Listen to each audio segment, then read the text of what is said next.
할렐루야. 오늘 예배 시간을 통해서 넘치는 주님의 긍휼하심과 도우심을 체험하는 은혜의 예배 시간이 되시기를 주님의 이름으로 축원합니다. 오늘은 여러분과 함께 축복과 저주의 갈림길에서 라는 제목으로 신명기 시리즈 말씀의 은혜를 나누겠습니다. 해마다 각 나라를 대상으로 조사를 하는 것 가운데 하나가 뭐냐면 바로 국가별 행복 지수라고 하는 조사를 합니다.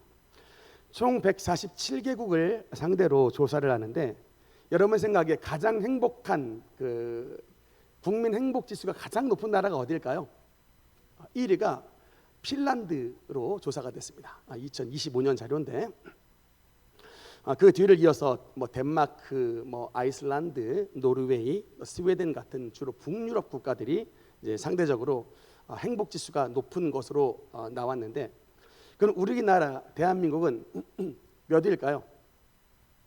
2025년 통계를 보니까 59위였습니다. 147개국 가운데 59번째, 그러니까 중간에서 좀 중간 정도 되는데, 여러분 우리나라가 지금 경제 순위가 몇이죠? GDP 기준으로 했을 때 세계 10위권 정도가 됐거든요. 그러니까 거의 탑 10에 들어가는 굉장히 잘 사는 나라에 살고 있는데 이상하게 행복 지수는 높지가 않습니다.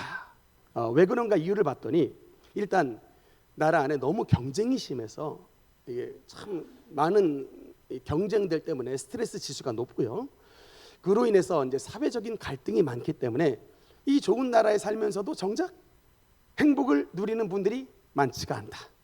예전에 드라마 제목이 행복은 성적순이 아니잖아요 라는 드라마 제목이 있었는데 이 이제 지수를 보면서 뭘 배웠느냐, 행복은 경제순이 아니잖아요. 돈 많이 벌어도 얼마든지 불행 속에 살 수 있고 돈이 좀 모자르다 할지라도 하나님 은혜 안에서 행복한 우리 인생을 살 수 있다고 여러분 성경은 말씀하고 있습니다. 그런 면에서 여러분 우리가 지금 나누는 이 신명기의 말씀은 특별한 의미가 있습니다. 왜냐하면 성경 속에서 행복 이 단어가 맨 먼저 등장하는 성경이 바로 신명기이기 때문에 그렇습니다. 오늘 신명기 10장 13절 말씀 우리 한번 같이 읽겠습니다. 시작. 내가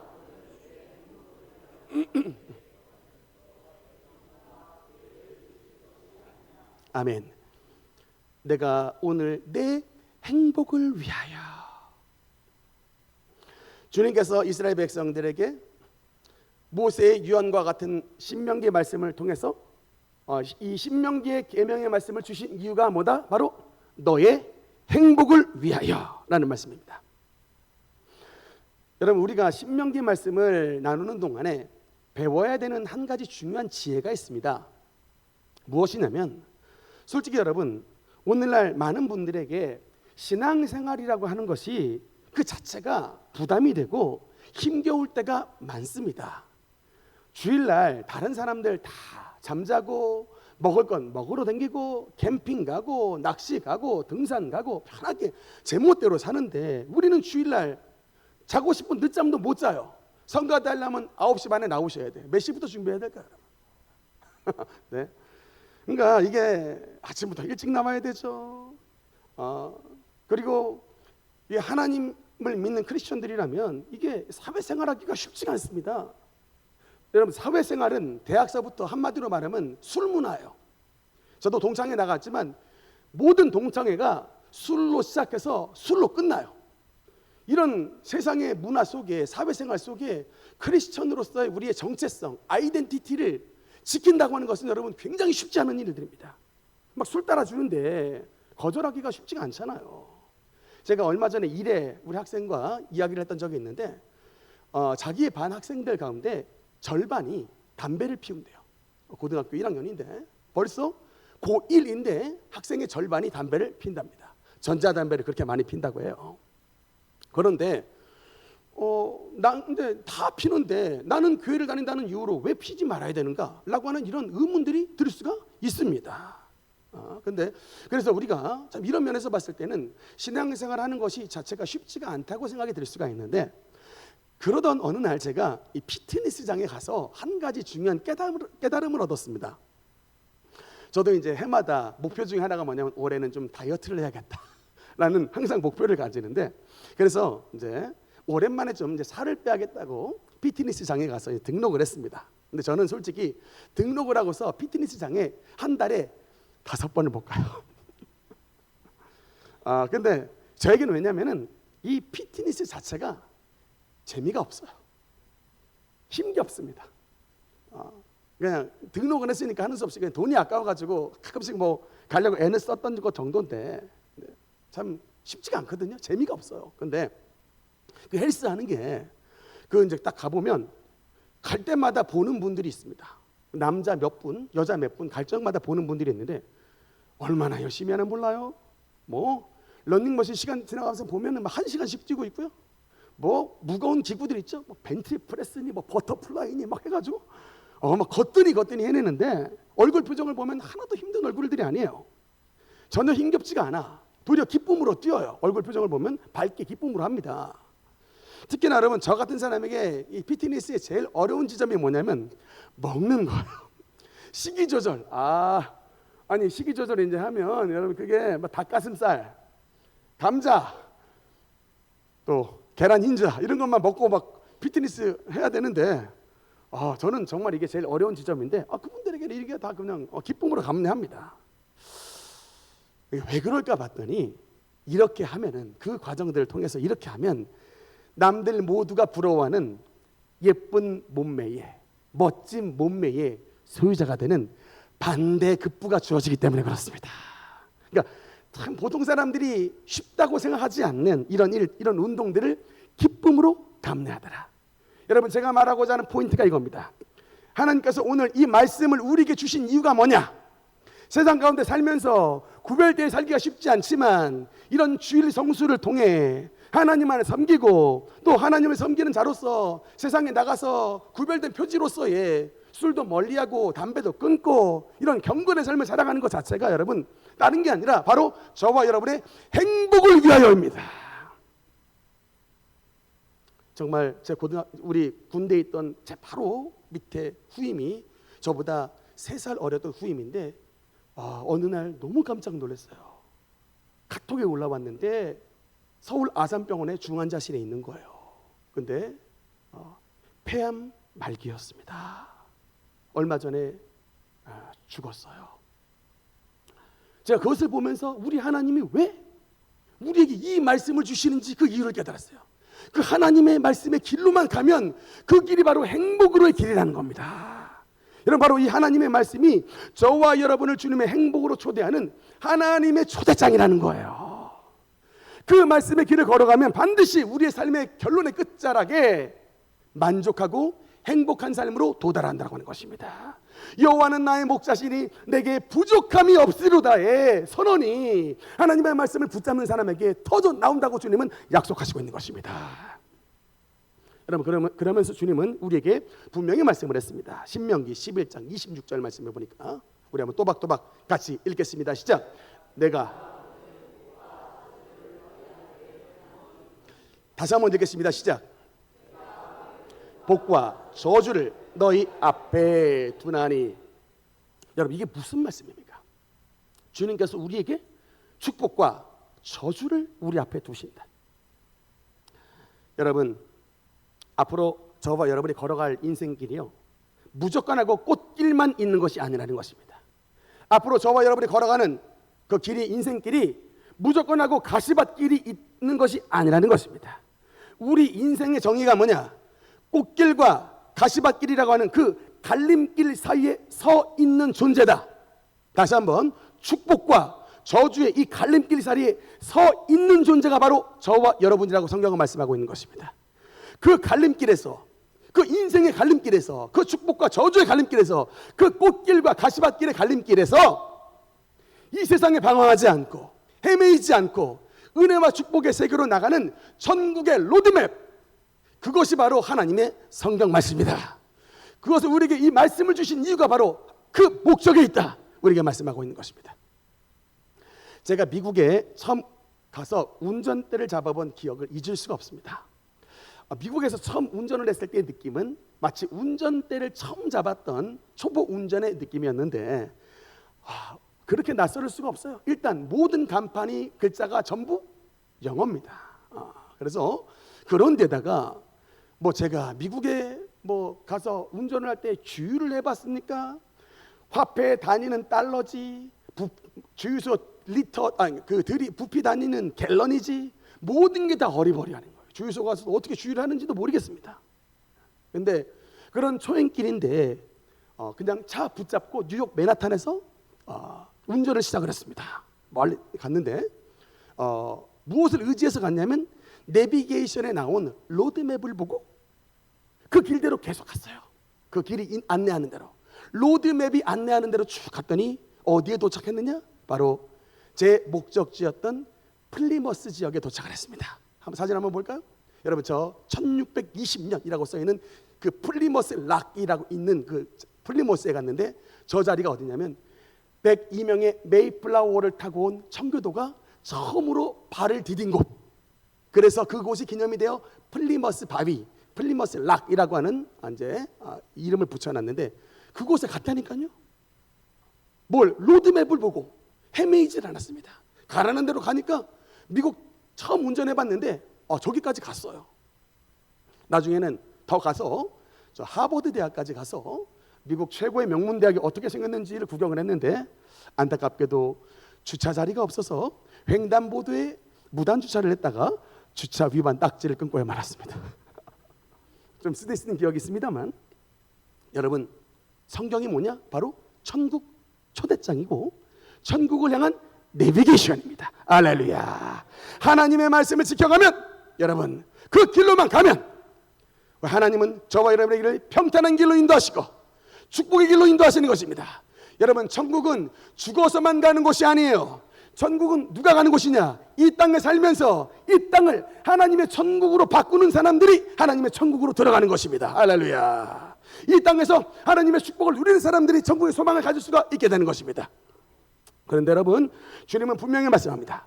그 길로 가지 않고 다른 길로 갈 경우 주님이 뭐라고 말씀하시느냐? 신명기 11장 27절 말씀해 보니까 27절 28절 우리 한번 같이 읽겠습니다. 시작. 너희가 만일 내가 오늘 너희에게 명하는 너희의 하나님 여호와의 명령을 들으면 복이 될 것이요, 너희가 만일 내가 오늘 너희에게 명령하는 도에서 돌이켜 떠나 너희의 하나님 여호와의 명령을 듣지 아니하고 본래 알지 못하던 다른 신들을 따르면 저주를 받으리라. 그래서 여러분, 오늘 말씀의 제목이 축복과 저주의 갈림길에서예요. 저와 여러분은 항상 갈림길에 서 있는 존재다. 우리에게 뭡니까? 항상 주님은 선택을 요구하시는 거예요. 우리의 인생은 선택의 책임을 지는 존재입니다. 항상 하나님의 말씀에 순종하여 축복받을 것이냐, 내 욕심 따라 주님의 말씀을 거절하여 결국은 하나님이 명하지 않는 길을 갈 것이냐. 근데 여러분, 우리가 하나님의 말씀을 거절할 때도 설마 내가 무슨 나에게 어려움이 생길까라고 불순종하지만, 하나님은 주님의 이름으로 말씀합니다. 하나님의 길을 걷지 아니한 자는 결국에 그 도달의 맨 마지막의 끝이 뭐라고 말합니까? 저주를 받으리라. 그 주님은 말씀해요. 이것을 기억해야 된다고. 여러분, 물론 우리가 축복받는 거 중요한데, 여러분, 우리가 왜 천국 가야 되느냐, 왜 교회 가야 되느냐라고 물어봤을 때, 여러분, 한마디로 말하면 지옥 가지 않기 위해서. 우리가 여러분 왜 교회에 나와야 되느냐? 지옥 가지 않기 위해서라고 여러분 성경은 말씀하는 거예요. 중간지대는 없습니다. 천국에 못 들어가면 지옥입니다. 축복받지 못하면 저주입니다. 이게 하나님의 엄격하신 말씀입니다. 여러분, 우리 성도님 가운데에 가끔 가정 안에서 이 조상 제사 문제로 어려움을 겪으시는 분들이 있는데, 조상에게 제사하는 게 여러분 왜 주님 앞에서 심각한 문제냐? 얼핏 생각을 했을 때 제사는 효도의 일종으로 생각할 수 있지만, 여러분, 우리 기독교의 효도의 정의가 있습니다. 뭐냐면, 뭐가 효도냐? 부모님이 살아계실 때까지예요. 이것이 바로 기독교 효도의 정의입니다. 부모님이 살아계실 때까지 하는 게 효도고 그 이유는 끝이 난 것입니다. 우리의 영역을 벗어난 것입니다. 하나님 잘 믿고 가셨으면 천국 가는 것이고 하나님 안 믿고 가셨으면 말씀에 따라 천국에 못 들어가는 것이지 우리가 바꿀 수 있는 게 아니에요.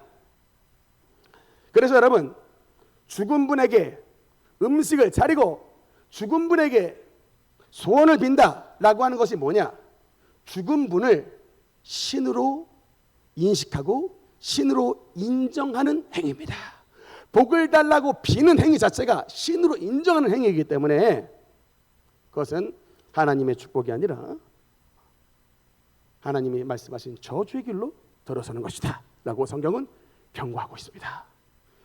사랑하는 성도 여러분, 오늘 말씀에 배우셨기 때문에 이번 지난 설날에는 조상 제사 파티에 믿음으로 실패하지 못했다 할지라도 다가오는 추석에는 하나님의 말씀 의지해서 말씀으로 여러분의 가정 가운데 있는 저주의 근원 조상 제사를 몰아내버려서 우리 하나님의 축복과 인정을 받는 우리 모든 성도가 되시기를 주님의 이름으로 축복합니다.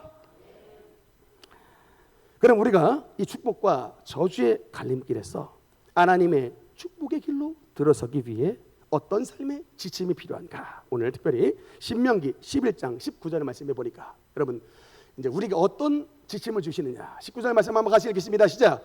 또 그것을 너희의 자녀에게 가르치며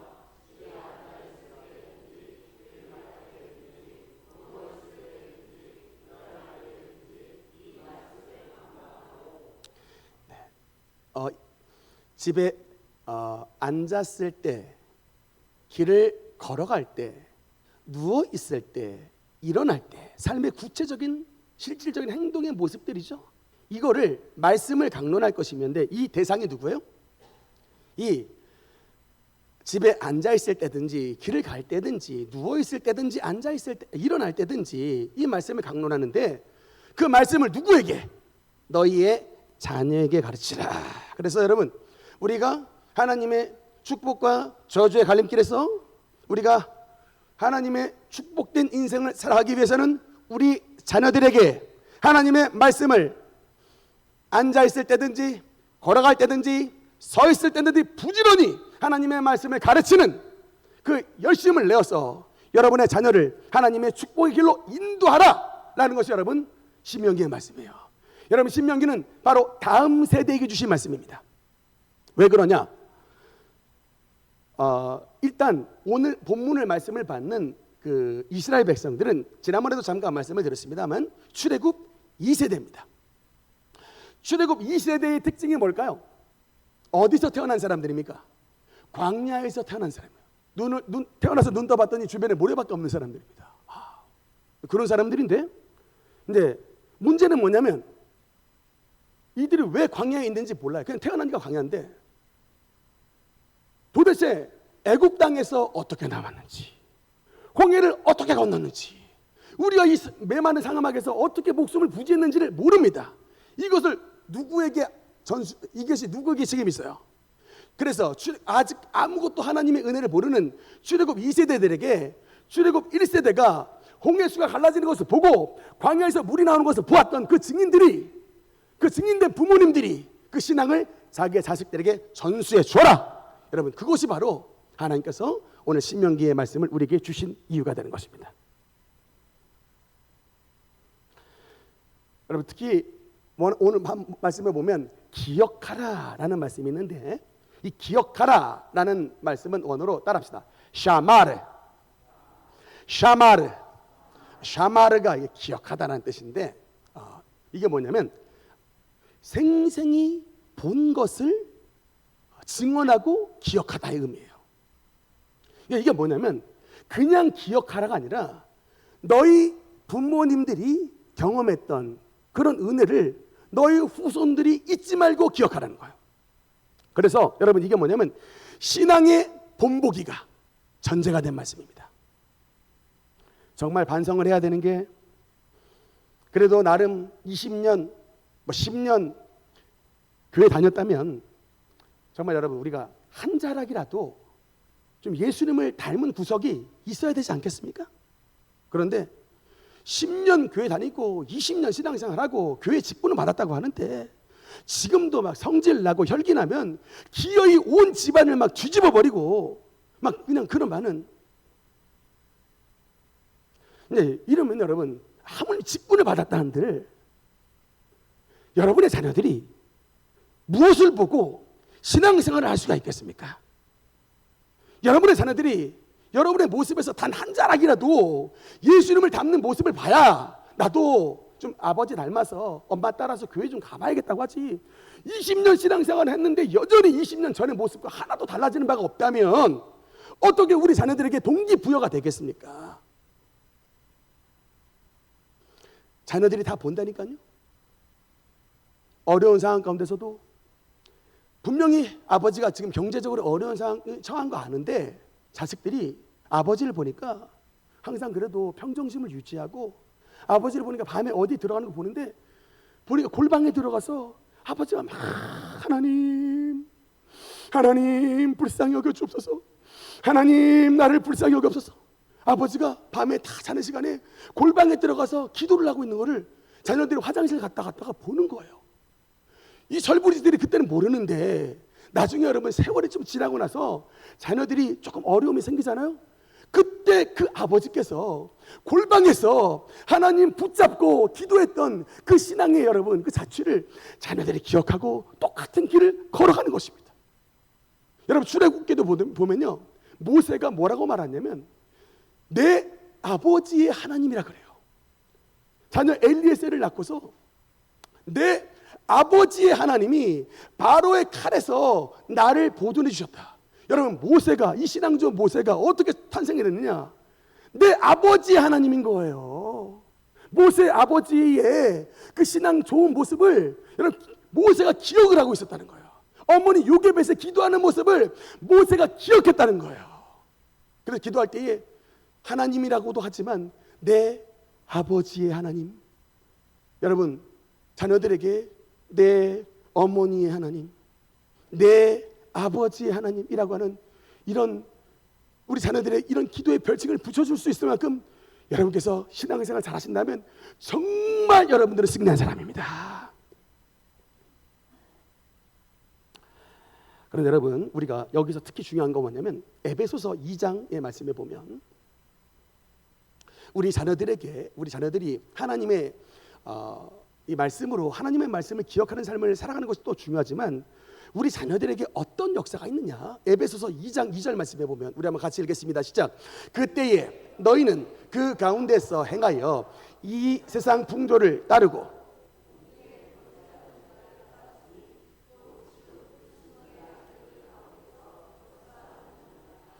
성경에 보니까 귀신, 악귀라는 단어가 맨 처음 등장했던 말씀이 바로 또 신명기예요.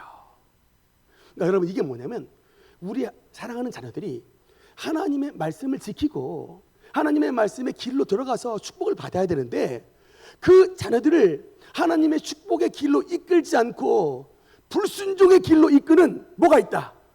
영적인 원수가 있다라고 여러분 성경에서 말씀을 하는 거예요.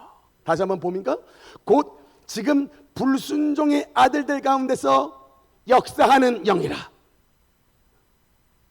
그렇게 타일러도 여러분 많이 타일러 봤죠? 교회 안 나오는 자식들 때문에 많이 타일러 보셨죠? 먹을 것도 사주고 영화도 보여주고 기분도 좋게 해주고 용돈도 주고 참 때로는 안 돼서 화도 내보고 수많은 걸 다 해봤는데 결론은 뭐예요? 말을 듣지를 않더라. 그러면 맨날 그 다음에 결론은 뭐예요? 으이구 너는 누구를 닮아서 이렇게 말도 안 듣냐고 또 이제 남편은 아내 탓하고 아내는 남편 탓하는 이런 일들이 벌어지잖아요. 네, 여러분 이게 남편 탓에 아내 탓의 문제가 아니라 우리 자녀의 배후에 뭐가 있다? 에베소서 2장 2절에 뭐가 있대요? 불순종의 아들들 가운데 역사하는 영이라. 여러분 이 역사가 뭐예요? 워크예요. 워크. 불순종의 아들들 가운데서 마귀가 일을 한다는 얘기입니다. 그래서 열심으로 일해서 내가 그렇게 복음을 전하고 내가 그렇게 달래기도 하고 다 이르는데 그렇게 말을 안 듣는, 도대체 말을 들어먹지를 않는데 이유가 뭐냐 봤더니 우리 자녀들의 영혼 배후에 불순종의 아들들 가운데 역사하는 마귀라고 하는 놈이, 귀신이라고 하는 놈이 달라붙어서 우리 자녀를 불순종의 길로 이끌어가는 거예요. 이것을 아는 것이 여러분 지혜입니다. 여러분의 말로 만약에 될 일이었으면 진작에 들었겠죠. 그래서 여러분, 우리가 이 신명기의 말씀을 보면서 우리 자녀에게 부지런히 가르치고 라고 했을 때에 우리가 말씀을 가르치는 것과 더불어서 우리가 해야 되는 중요한 것 중에 하나가 뭐냐면 여러분, 골방 기도예요. 우리가 자녀를 위해서 해야 되는 중요한 것 중에 하나가 뭐다? 바로 골방 기도입니다.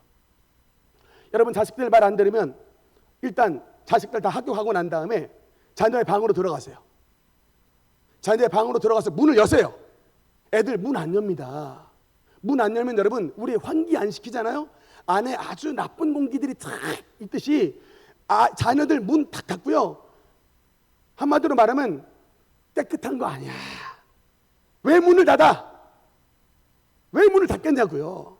분명히 부모님이 봤을 때에 잔소리 들을 만한 행동들 하니까 여러분 문을 닫는다니까. 그리고 그 닫혀진 문 사이로 뭐가 역사하느냐? 불순종의 아들들 가운데 역사하는 영들이 우리 자녀들 다 붙잡고 있어서 말을 도대체 듣지가 않고 내 인생 내 거라고 주장하면서. 근데 그럴 때 여러분, 이제 자녀들 학교 갔는데 어떻게 하냐? 일단 방에 문을 열고요. 제일 간단한 방법, 여러분 자녀의 방에 일단 창문도 열고 환기시킨 다음에 찬송을 틀어놓으십시오. 찬송을 틀어놓으세요. 여러분, 왜 그러냐? 성경에 보니까 시편 22편에 보면 하나님이 어디에 임하시느냐? 이스라엘의 찬송의 보좌 위에 임하신답니다. 그러니까 여러분, 그 방에 하나님의 찬송이 쫙 울려 퍼지잖아요. 특히 여러분, 보혈 찬송, 또 성령 찬송, 또 마귀 쫓는 군대 찬송, 이걸 딱 틀어놓잖아요. 그 찬송 위에 누가 임하신다? 이스라엘의 찬송 중에 임하신 하나님의 성령께서 그 찬송의 보좌에 임하여서 여러분의 가정 가운데 자녀들이를 비행케 하는 이런 불순종의 아들들 가운데 역사하는 영을 하나님의 찬송의 능력으로 몰아내어 주시는 것입니다. 다윗이 수금을 탔을 때에 사울 왕에게 있었던 이런 어둠의 영들과 사울 왕에게 있었던 이런 정신질환이 다윗이 찬송을 부리며 수금을 탔을 때에 귀신이 떠나갔던 것입니다. 여러분, 그 방에서 찬송을 키고 자녀의 영혼을 위해서 주님 앞에 부르짖어 기도하는 거예요. 회개해야 됩니다. 뭘 회개해요? 어릴 때부터 하나님 말씀대로 이끌지 못하고 공부에 양보하고 물질에 양보했던 나의 신앙의 모습을 주님 앞에 여러분 돌이켜봐야 돼요. 불순종의 모습, 자녀의 불순종의 모습이 바로 지금 여러분의 모습입니다. 하나님 앞에서 지금 말 안 듣는 자녀의 모습은 하나님 앞에서 바로 여러분의 모습인 경우들이 많아요. 왜 도대체 자식들이 말을 안 듣는가? 내가 지난날에 하나님 말씀 그렇게 안 들었다니까요. 거울로 보여주시는 겁니다. 회개하잖아요. 나의 죄를 깨닫습니다. 그리고 자식이 옛날에 막 화가 나는 존재인데 지금은 불쌍히 여겨져요. 기도하면 내 불신앙으로 말미암아 이런 잘못된 길을 걸어가 지금 축복의 길이 아니라 저주의 길로 들어서고 있구나. 내가 길을 잘못 안내했구나. 이 갈림길에서 믿음과 축복의 길로 인도해야 되는데 내가 그 길을 안내하지 못했구나라고 하는 여러분 회개가 나오는 것입니다. 그러면서 자녀를 영혼을 위해서 기도하기 시작하면 여러분 이제 하나님께서 그 찬송의 보좌와 그 기도 가운데 임재해 주시사 이제는 여러분의 자녀를 주님의 품 안으로 이끌어 주셔서 마음의 문을 두드려 주시고 원데이 어느 날 하나님의 은혜가 찬 그 어느 날 하나님의 응답이 여러분의 가정과 자녀에게 나타날 줄 믿습니다. 여러분, 하나님의 말씀은 우리에게 중요한 약속을 주시고 있습니다. 오늘 본문 11장 25절의 말씀을 보니까 여러분 이제 이 말씀은요 우리에게 축복을 약속해요. 순종 이퀄 축복, 불순종 이퀄 재난, 환난, 저주. 이 계속해서 신명기는 그 공식을 말하는 거예요. 하나님 앞에 축복하라. 그러면 이제 25절에서는 우리에게 구체적으로 어떤 은혜와 축복이 삶 가운데 임하느냐. 여러분 25절 말씀 한번 같이 읽겠습니다. 시작. 너희의 하나님 여호와께서 너희에게 말씀하신 대로 너희가 밟는 모든 땅 사람들에게 너희를 두려워하고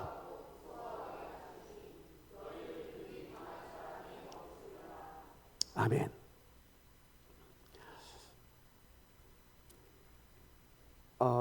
제가 얼마 전에 그 이영표 축구 선수가 유튜브에서 강연을 했던 것을 제가 이제 본 적이 있는데 학생들에게 그런 말을 하더라고요. 그러니까 항상 학생들이 하고 싶은 일과 해야 할 일이 항상 부딪히는 삶을 산다는 거예요. 맞죠? 하고 싶은 일과 해야 할 일이 항상 그 시절은 많이 부딪히는 때인데 학생들에게 뭘 하냐면, 근데 여러분이 이 학생의 때에 해야 할 일을 하고 싶은 일을 이제 내가 하고 싶은 대로 학창 시절을 보내면 나중에 인생의 마지막은 내가 하고 싶지 않아도 해야 할 일 속에서 산다는 거예요. 그런데 이 학창 시절 속에 내가 하고 싶은 일이 아니라 해야 할 일을 한다면, 공부하고 정말 시험 준비 잘하고 이렇게 해야 할 일을 한다면 나중에 인생이 내가 하고 싶은 일을 하며 사는 그런 인생이 열려진다는 것을 우리 학생들이 강연하더라고. 여러분, 오늘 신명기 11장 25절에 하나님의 말씀이, 여러분, 우리가 주님의 말씀을 지키잖아요. 말씀을 지킨다라고 하는 것은 주님 앞에 무릎을 꿇는다는 겁니다. 주님의 말씀을 지킨다고 하는 것은 하나님 앞에 항복한다는 얘기입니다. 내가 나의 인생을 주님만을 주인으로 삼겠다는 얘기입니다. 그렇게 여러분, 하나님 앞에 무릎 꿇는 인생이 되잖아요. 그러면 하나님의 약속이 뭐냐? 하나님 앞에 무릎 꿇는 자는 절대로 세상 앞에 무릎 꿇지 않는 자가 되게 만들어주시는 것입니다. 그런 여러분, 내 마음대로 살고 하나님의 말씀 앞에 무릎 꿇지 않잖아요. 인생의 결론은 세상에 비굴하게 무릎 꿇는 인생으로 마감한다는 겁니다. 돈에 무릎 꿇고 사람들에게 무릎 꿇고 비굴한 인생으로 살게 된다는 거예요. 여러분, 신명기 11장 25절은 뭐라고 말씀합니까? 너희가 밟는 모든 땅 사람들에게 너희를 두려워하고 너희를 무서워하게 하시리니 너희를 능히 당할 사람이 없으리라. 여러분, 이게 왜 가능해요? 가나안 땅에 칠족 속이 있고 가나안 땅에 거인들이 살고 있는데 그 거인들 보고 이스라엘 백성들이 메뚜기라고 너무 놀래가지고 메뚜기 컴플렉스에 빠졌는데, 여러분, 이 신명기의 말씀은 결단코 너희를 당할 자가 없다고 말합니다. 이유가 뭐예요? 우리가 봤을 땐 거인이 키가 크지만 하나님 앞에는 개미고 송사리예요. 하나님이 우리와 함께 하시면 아무리 거인족 속이라 할지라도 당할 수가 없는 것입니다. 그들이 너희를 무서워하고 그들이 너희를 두려워해서 너희가 능히 당할 자가 없는 머리가 되고 꼴이 되지 않고 위에 있고 아래 있지 아니하며 남들을 구워줄 망정 꾸이지 아니하는 축복된 인생을 살게 하시겠다. 여러분, 이것이 바로 하나님의 프라미스입니다. 할렐루야. 우리 마지막 인물 한번 보겠습니다. 여러분, 콜게이트, 혹시 콜게이트라는 단어 들어보셨어요? 세계에서 가장 유명한 치약 회사가 바로 콜게이트인데, 그 치약, 세계에서 가장 유명한 콜게이트 치약을 만드신 분이 바로 여러분 윌리엄 콜게이트입니다. 창시자인데 이분이 어떻게 저렇게 거부가 됐는가 일대기를 좀 봤더니, 이분은 원래 이제 영국 사람인데 집이 너무나 가난해요. 그런데다가 아버지는 중풍병에 걸리셨고 어머니는 폐결핵이에요. 이제 1800년도 분이시기 때문에 아버지가 중풍, 어머니가 폐결핵 환자니 당연히 집안 어려울 수밖에 없습니다. 12살의 어린 콜게이트가 결심을 했습니다. 어떤 결심을 했느냐? 미국 가는 배를 올라탔는데 문제는 돈이 없으니까 뱃삭스를 내지 않고 몰래 밀항을 하게 올라탄 거죠. 몰래 배에 탔는데, 몰래 배에 타서 배에 숨어 있는데 뭘 준비하고 탔겠습니까? 어린 아이가 배가 고파가지고 이제 할 수 없이 밥을 훔쳐 먹으려고 이제 배에 숨어 있다 나왔는데 선원들에게 걸렸습니다. 선원들이 어떻게 했을까요? 어린 콜게이트 멱살 잡고 너희 새끼, 바다에 던져버려 죽여버리겠다고 막 협박하고 있는데, 원래 뱃사람들이 굉장히 과격하죠. 그런데 이제 막 실개기를 벌이고 있는, 한 번만 살려달라고 막 이제 싹싹 빌고 있고, 이제 그런 상황에서 지나가던 선장이 이제 이 장면을 본 거예요. 이제 선장이 어린 애가 이제 배에 이제 살려달라고 막 빌고 있으니까 이 얘기를 들었더니, 이제 미국 가 엄마 아빠가 너무나 이제 가난하고 돈이 없어서 자기가 이제 미국 가서 돈 벌겠다고 이제 밀항을 한 건데, 이제 이 선장님이 이렇게 얘기를 했습니다. 얘야, 네가 잘 살아보겠다고 영국을 떠나 미국까지 간다고 하니 너에게 잘 살 수 있는 법을 내가 한 가지 가르쳐 주마. 뭔데요? 미국 간다고 다 잘 사는 게 아니다. 너가 잘 살 수 있는 유일한 비결은 하나님이 너에게 복을 주셔야 너가 잘 살 수 있는 거야. 너 미국 건너가면 선장님하고 약속 하나 해. 무슨 약속입니까? 너 미국에 건너가면 어찌하든지 주일날은 반드시 교회 가야 한다. 그리고 너가 돈이 생기면, 심지어 돈이 없어서 구걸해서라도 돈을 얻게 된다면 그 얻은 돈의 10분의 1을 반드시 하나님께 드리거라. 그러면 너가 하나님의 말씀 가운데 축복을 받아 누리며 반드시 너는 잘 살게 될 것이다. 너는 하나님의 나라와 하나님의 의를 구하면 그 모든 것을 너에게 더해 주시는 하나님의 축복을 받을 인생이 될 것이다 라고 하면서 축복을 하면서 보내줬다는 거예요. 그래서 미국에 도착을 하고 난 다음에 이제 이분이 어디에 취직을 했냐면 조그만한 비누 공장에 이제 취직을 했는데, 직공으로 들어갔는데, 그때로부터 돈 많이 벌면 드리겠습니다가 아니고 취직한 바로 그때로부터 하나님 앞에 이제 11조를 드리는데 얼마 안 되는 급여 속에서도 그 급여의 10분의 1을 주님 앞에 코박코박 바치며 주일 성수를 아주 목숨을 지키고 있다는 거예요. 근데 그렇게 하는 세월이 좀 흘렀는데 어떤 일이 일어났느냐? 그 공장의 사장님이 갑자기 세상을 떠났습니다. 갑자기 돌아가셨어요. 비누 공장 사장님이. 근데 그 비누 공장이 별 볼 일 없는 공장이었는지 인수할 사람이 아무도 안 나타났습니다. 그러니까 여러분, 근데 11조 생활 잘하는 사람은요, 하나님이 나머지 10분의 9를요 지켜주세요. 11조를 딱 드리잖아요. 10분의 1을 딱 드리면 하나님이 나머지의 10분의 9을 잘 지켜주신다고. 콜게이트가 9을 정말 성실하게, 착실하게, 근면하게 신앙생활 하면서 쫙 모아두었는데 갑자기 공장이 나온 거예요. 그 비누 공장을 콜게이트가 인수를 했습니다.